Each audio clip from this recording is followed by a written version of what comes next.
Hello mga kamami at mga kaboxing! This is the part 18 ng ating pagpunta o pagbalik sa mga ilog dito sa Cavite. At ngayon ay nandito tayo sa Putok Falls ng Santa Teresa, Alfonso, Cavite.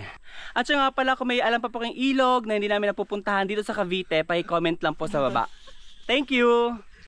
Explain ko lang po sa inyo kung paano namin tunutunton Putok Falls na to. Sinearch ko po ang Putok Falls sa Google Map at sa Barangay Santa Teresa, Alfonso, Cavite, niya kami pinadaan. Dumaan kami sa Barangay Hall ng Santa Teresa at ito po yung kalsada papuntang Putok Falls. Unfortunately po, hindi kami nakababa sa falls kasi hindi namin makita yung pinakamadaling daan. Pero super swerte para namin kasi nakita namin ang pinakamalapitan ang falls. Pasensya na po kasi sa video pong ito namin ay hindi ko pa maituturo sa inyo ang daan papuntang baba ng falls. But you can still search for your own kung paano ba pumunta sa baba. Baka magawi kayo dito at may mapagtanungan kayong may guide kayo hanggang baba, why not, diba? Sa case kasi namin, wala nakapag-guide sa amin yung way pababa ng falls. At andito na po tayo sa pinakadulo na tinuturo ng Google Map.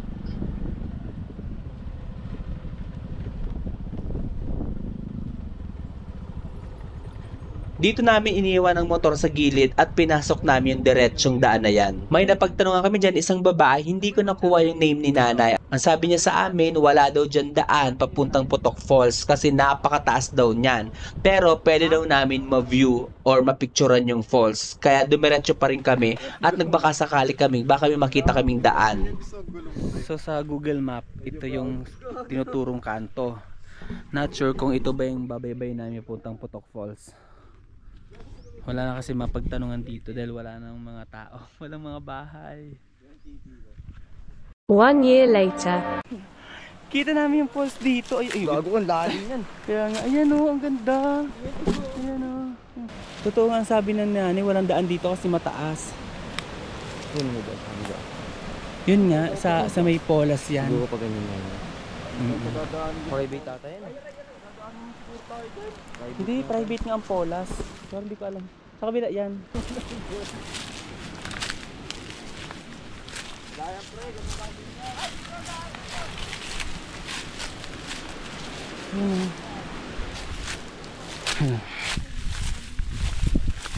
Sabi nanay, may babae ko yung kasama, hindi niya yung kaya dyan, matarik yan eh. Wala, kahit na lalaki, suko dyan. Alam mo, ako muna. Ano? Bakit magbiro niya, gago ka? Ay, oo nga no. Dito lang tayo bumaba, yan o, dire-diretso. Utap, isipin mo paano kakakit dyan. So pinalipad ko yung drone. Totoo nga, dito nga lang yung Putok Falls. Kaso nga lang, walang daan pababa. Ang taas masyado. Ha? Ha? Ilang tao. Ay nga pre, may hawakan pa baba. Ano? Tingnan natin. Kasi malapit ang spot dito eh. Okay. So para siyang ano oh, para siyang room, ayan oh. Parang habit. Habit yung parang may lupa sa taas, yung ganong style ng room. Bilog. Parang abandonado. Abandonado ba siya o ginagawa pa lang? Tapos may pool, ayan oh. May pool doon. Wala rin tubig. Kasi walang tao dito. Buti na lang may nakita yung mga naksikong maliit na daanan ng tao na baka may daan doon papuntang falls.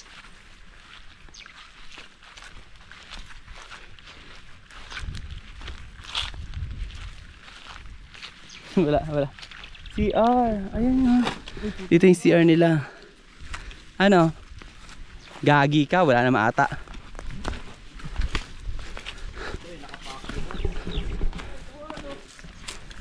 Meron? Weh. Kukunin mo na natin mga gamit dun. Check. Ayun ano. Kukunin mo muna. Diyan ka na eh. Mamaya na bumabaye, titignan muna namin. Titignan muna namin. Iniwan mo naman. Ay, ito kami ang daan. May hagdan? Ito ka. May hagdan, no? Ay nga, may hagdan. Yeah, tara. May hagdan? Pero baka sa taas ng ano. Tama nga ako ng hinala, yung hagdan na nakita namin ay papuntang tuktok ng falls, hindi sa baba ng falls.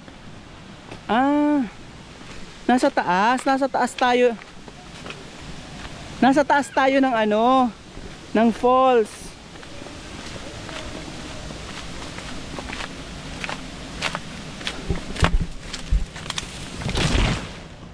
Ayun. Naku, dito lang pala.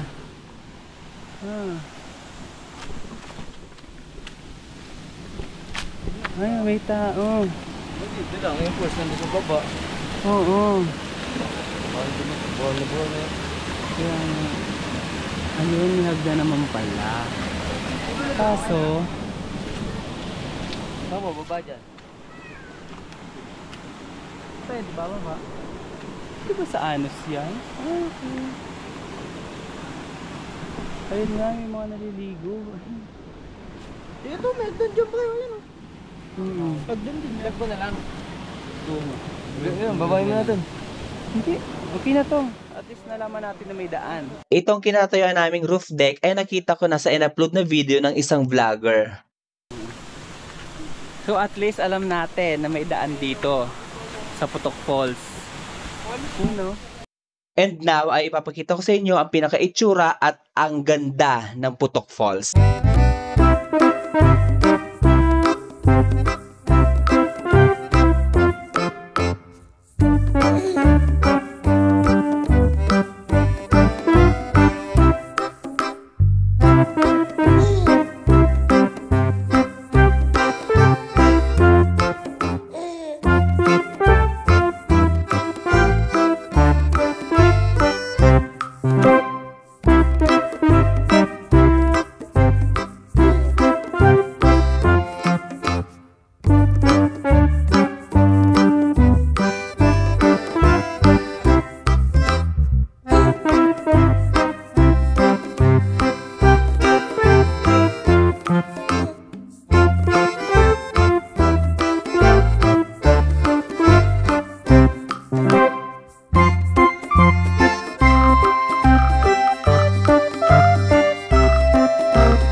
Totoo nga yun sa isang vlog na nakita ko, may roof deck sa taas ng Putok Falls. At ito yun, no, mukhang abandonado na.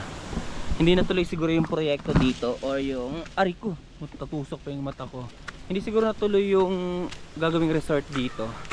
Pero ang ganda ng Putok Falls, grabe. At itong daan nga na nakita namin ay sa taas lang siya ng Putok Falls. Kaya sad to say, hindi po kami nakaligo kasi hindi namin alam yung pinakadaan pababa. Kaya mga kamami at mga kaboxing, baka meron pong mag-guide sa amin sa inyo or sasama sa amin na magtuturo ng daan papuntang baba. Comment lang po kayo dyan. Sayang nito, no? Hindi na ipagpatuloy. Sa may-ari po nito, sasya na po kayo. Nakiraan lang po kami. Kasi tinignan lang po namin yung Putok Falls. Pauwi na kami mga kamami at Mga kaboxing! ayun, hindi kami nakaligo sa ilog kasi hindi namin makita yung pinakababaan ng ilog or Putok Falls. Pero napakita namin sa inyo yung ganda ng Putok Falls. Yung mga karat po natin, huwag natin iwan sa ilog, iligpit po natin. Bye-bye! Kung gusto niyo pong malaman yung mga ilog dito sa Cavite, mas sobrang dami pa po. Follow niyo po kami. Bye! Bye!